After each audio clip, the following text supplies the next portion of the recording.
O anticristo é um cristão. O anticristo não é um ateu. O anticristo não é um muçulmano. O anticristo não é... Porque o anticristo é um ser apóstata.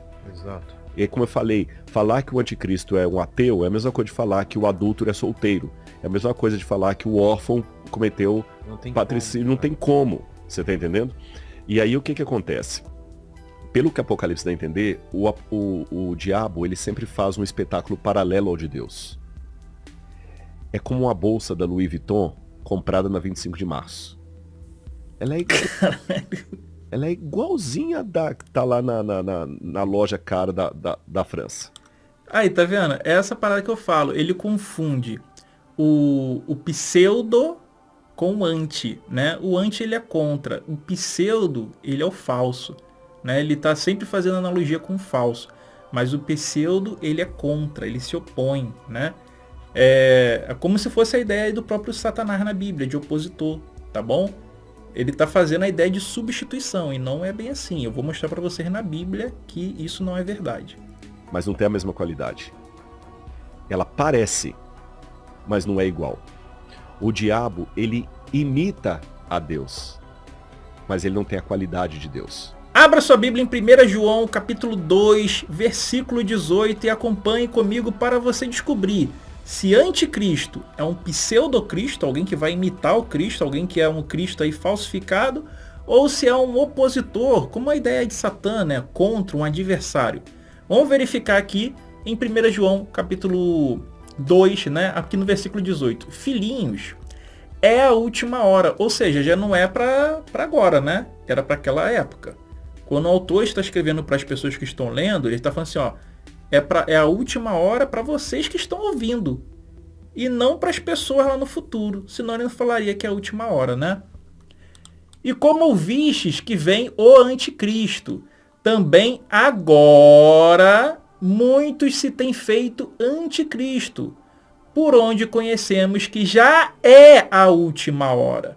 A última hora não era nos anos 2023, não era no futuro, não era no século 21, era naquela época.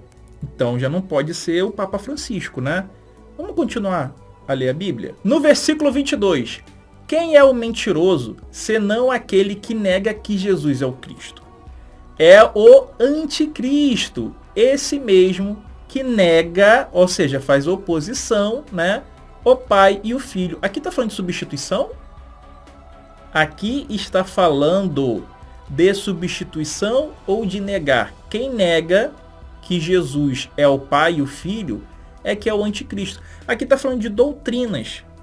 Por quê? Existia naquela época as pessoas que acreditavam que Jesus não tinha vindo em carne.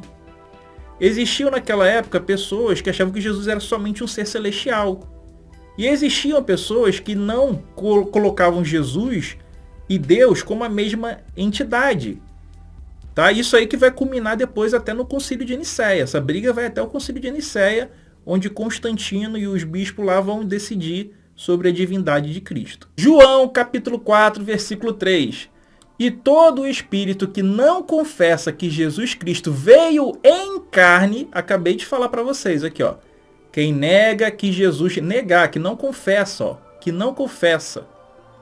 Ó, todo espírito que não confessa, é uma oposição, não é uma substituição, que Jesus Cristo vem em carne, não é de Deus, mas este é o espírito do anticristo, do qual já ouviste que há de vir, e eis que já agora,